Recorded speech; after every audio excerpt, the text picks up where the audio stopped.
So yun lang po yung ano ko, tanong ko.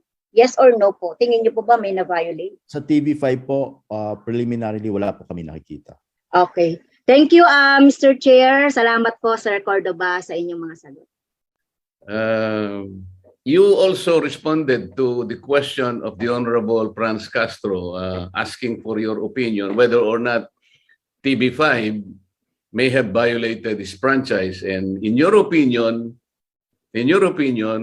which does not bind this committee, Mr. NTC Commissioner, TV5 has not violated. Is that your answer? Actually, Your Honors, it's a conditional answer because we have not read the full the full investment agreement between the parties kasi po what was furnished our office is just a redacted copy, Your Honors. Because, Mr. Commissioner, easily I can tell you that in Congress, the approval of a franchise is always assumed on three bases. One is technical competence, financial competence, and administrative competence. These requirements. If financial competence is not there, you will see that the franchise will not be approved. As a matter of fact, I recall, and maybe you're familiar with Presidential Decree 576-A, that particular presidential decree, Mr. Commissioner, provides that a radio station or no radio station or television network may be given a franchise unless it has sufficient capital. Do you recall that? Yes, Your Honor. That's a condition, Your Honor. Actually po, sa amin po, in our office, we cannot give an authority if hindi po na-reach yung 70-30 na debt equity ratio, Your Honor. So, a franchisee should have 30% equity bago po namin bigyan ng license. That is what I am saying. So, again, that is already some semblance of, I would say, weakness or violation on the part of TV5 because in their application for a franchise, the technical, financial, and managerial competence were assumed by Congress based on the evidence and documents that they have submitted. Now we are putting into question the financial capability now, Mr. Commissioner, Mr. Chair, because of the sizable and substantial acquisition that represents about 35% of the outstanding capital stock of TV5. Can we now assume that financially TV5 is no longer in a position to support its franchise? That is one issue that you should look into, Mr. Commissioner, considering that you are the regulatory agency that is supposed to be interested in this particular issue. Because based on publicly available documents as cited by the commissioner from the Philippine Competition Commission, I have read a press statement of ABS-CBN, Mr. Commissioner, which says that the proceeds of the subscription in the primary common shares and the convertible note in the total amount of 4 billion pesos will fund the capital expenditures and operating expenses of TV5. This will put TV5 in bad light, and it is an admission that they have now a financial weakness. That is why they are asking for investment. Again, these are, I would say, manifestations of some problems insofar as, or doubts insofar as the financial competence of TV5 is concerned. You will note, Mr. Commissioner, that TV5, the parent company of TV5 is MediaQuest. And I think you are in a position to know that MediaQuest is a conglomerate that is owned by PLDT Beneficial Trust Fund. Meaning to say, this trust fund are the ones being utilized. This pension fund is being utilized to acquire media outfits or interest in media outfits. You should look into also into the issue on whether or not pension funds, Mr. Commissioner, can be utilized for other purposes, much less in acquiring assets of existing media outfits. We will have to look into whether or not this funding are coming from Filipino citizens, considering the very strict provisions of law in the acquisition of or in the management and ownership of media outfits. This is something that we will have to look into. Again, I will emphasize that the obligations that you have been citing a while ago are still not complete, because I have cited a lot of violations that have been established during the last hearing, and I think I will be in a position to furnish you some of the details, so that I think it is not too late for you to be able to run after the airing network, considering that these violations have been established. There is a pending case po sa NTC against ABS-CBN dahil po may violations ang ABS-CBN sa amin noon pong 2020, kung saan po ay pay-per-view without authority from the commission. So yun po ang isang violation na kailangan po muna namin matapos bago po kami makapagbigay ng clearance. Yan po ay isang kaso na pending po sa amin. Yun po, Your Honors. If the Honorable Committee wants, we can also submit a copy of that pending case before our office. Mr. Chair. Okay. Mr. Chair. Yes, Honorable Marcoleta. Mr. Chair, may I ask the Honorable Chairman of the NTC if the other violations established during the hearing of the renewal of franchise of ABS-CBN are not considered violations, because he only mentioned the violations in connection with the pay-per-view committed by ABS-CBN for the lack of authority of what we call the conditional access system. Did he not consider also the violations like the lack of permit of the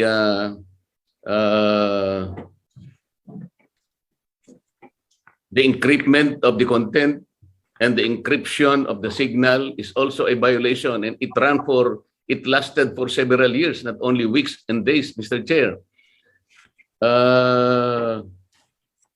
It has no permit for the digital broadcast of its 11 channels, Mr. Chair. Also, ABS-CBN violated the cease and desist order.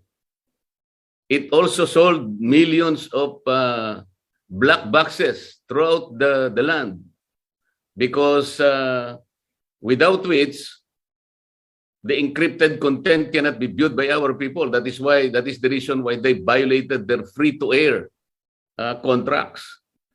These violations, Mr. Chair, that's why I'm asking the Honorable Chairman, because he should have included them in all in the context of violations as per the provision of the Public Service Act, which is 200 pesos per day per violation, Mr. Chair.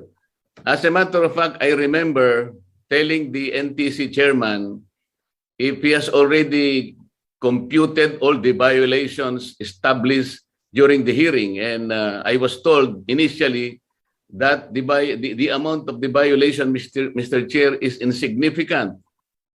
Of course, I beg to disagree with him, because I made a computation, a detailed computation of all these detailed violations, and I came up with trillion-peso violation, Mr. Chair. So if he's talking only of the pay-per-view violations, I don't think that is complete.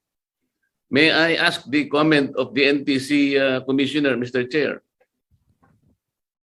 Mr. Chairman, can I respond?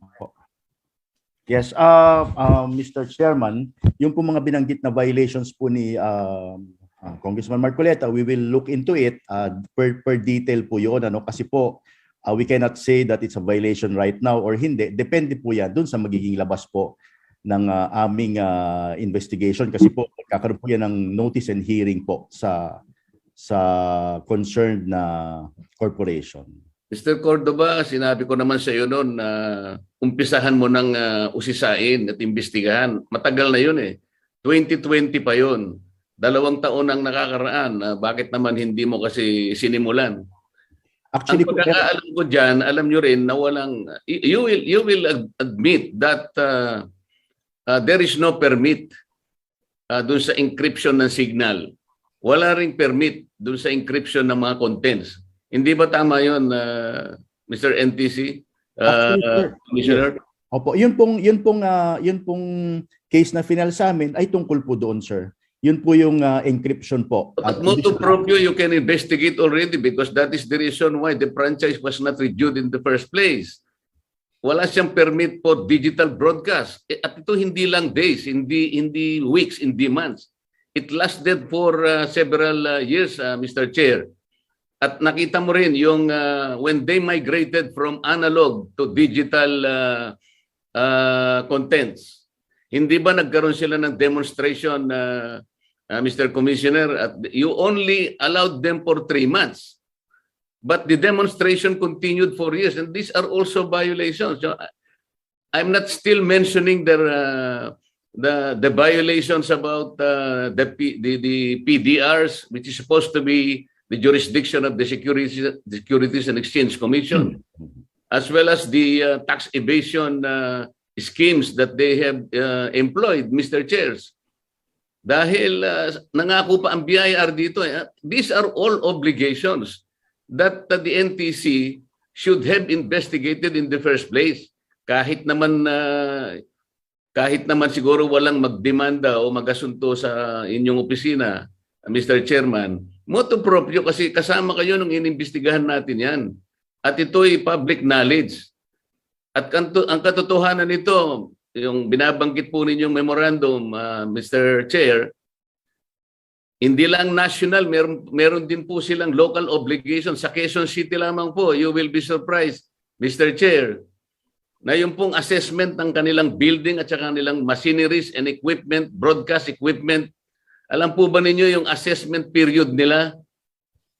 40 years pa po ang basis ng assessment nila eh. 1973 pa po yung iba, ang pinaka-latest 2004. Meaning to say, hindi po na-assess yung mga yung building nila at saka yung improvement sa loob, mga equipment, lahat ng ginagamit nila. In other words, yung basis po ng assessment mali na po eh, because bumibili naman po sila ng makabagong equipment eh. Because of the technology na mabilis pong lumaki ngayon, hindi po napupuntahan ng assessment ng assessor office yung mismong opisina ng ABS-CBN. Kahit na po yung building official, kailangan po siguro patawag natin sila. Hindi sila pinapapasok doon sa mismong planta o istasyon ng ABS-CBN. Kaya hindi po ma-assess yung equipment, yung mga makinarya nila dyan na binibili nila every year. Ang assessment po ay 1973 pa po. Paano natin makukuha ang tamang buwis kapag hindi nila pinapapasok ang assessor sa kanilang opisina? Pati po yung pinakamatas na transmitter. Kailangan po malaman nito, Mr. NTC Commissioner. Yung pong transmitter ng ABS-CBN, wala pong building permit yun.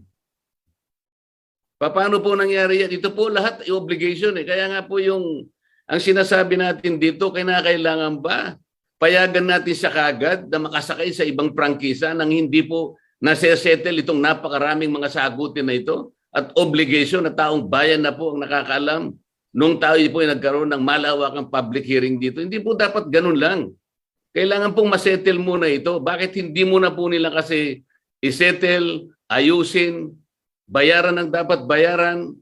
Hindi yung makikisakay ka na lang na parang business as usual na lang, Mr. Chair. Ito po yung board ng aking privilege speech. At kung sinasabi po nila, Mr. Chair, na hindi po merger ito, Hindi po acquisition.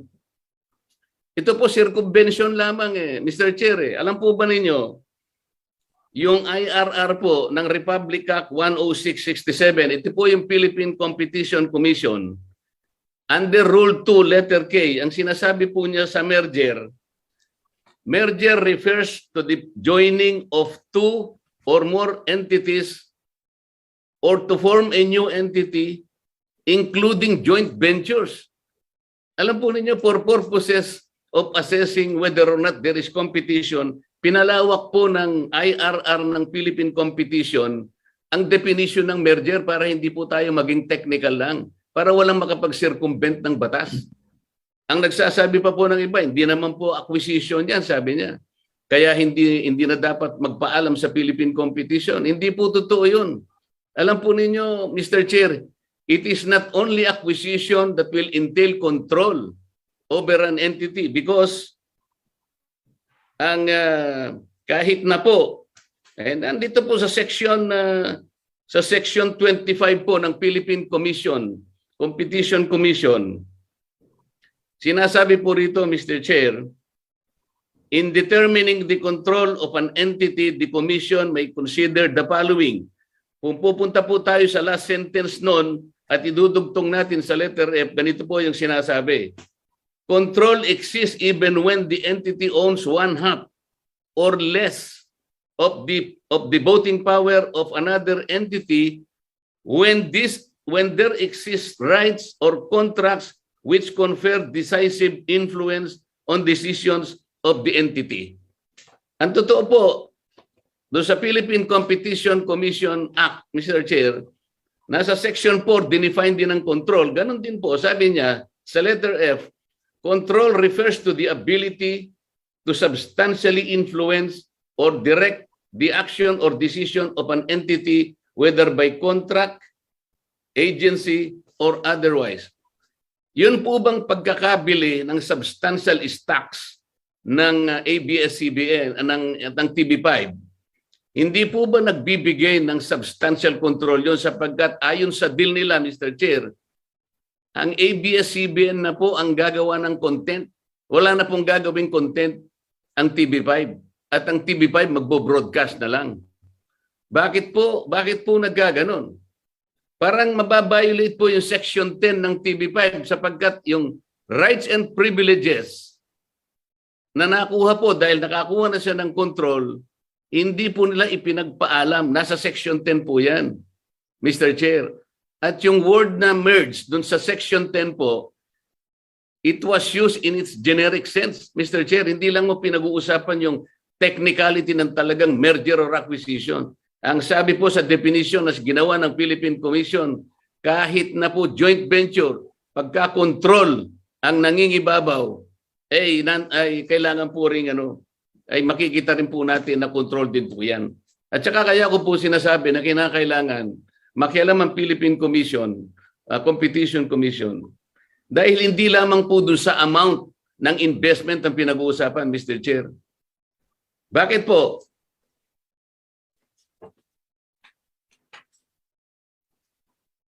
Dahil po kasi sa Section 14 ng Philippine Competition Commission, kailangan pong tingnan ng PCC yung anti-competitive agreements. Nasa Section 14 po yan. Mandate po niya yan.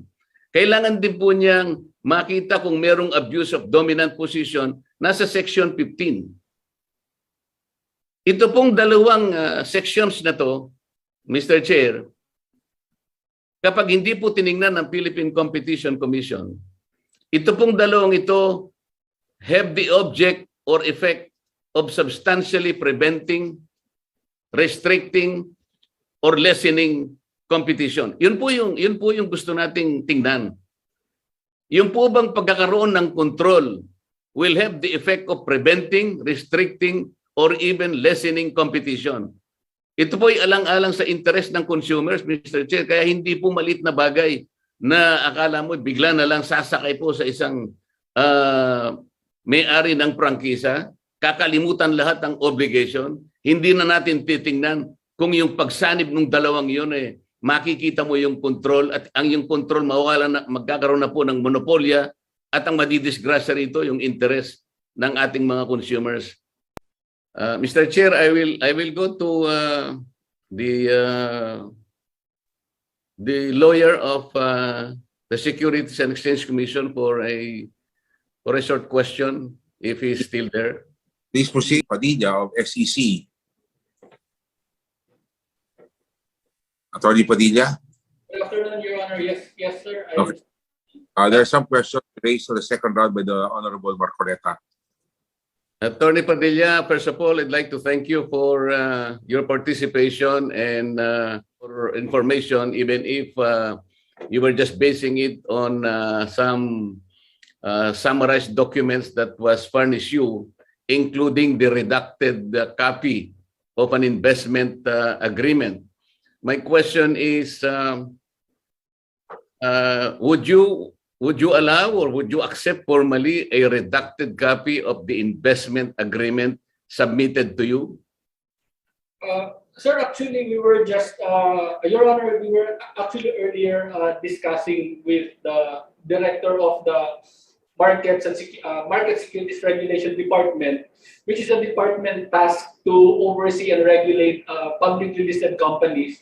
And we are already in the direction of requiring or directing ABS-CBN to furnish us with the non-redacted copy of the agreement, Your Honor. Yeah, thank you, because as the sentinel of securities in this country, you're supposed to be guarding against any possible misrepresentation in all the documents being submitted to you, and I hope you will not allow yourselves to be recipients of a redacted copy, which means that they are not trying to give you the entire body of information that you're supposed to get. They are hiding from you some basic and critical information from which you will base your responsibility in replying to the mandate as already asked of you by Congress. So, is that a sign that, or will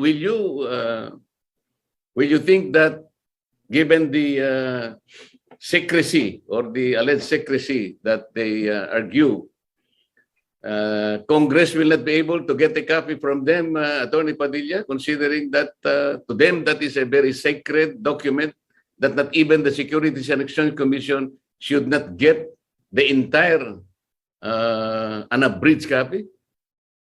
Your Honor, my personal position is that the government, including from Congress and even the SEC, can compel regulated entities to submit documents, especially if the same is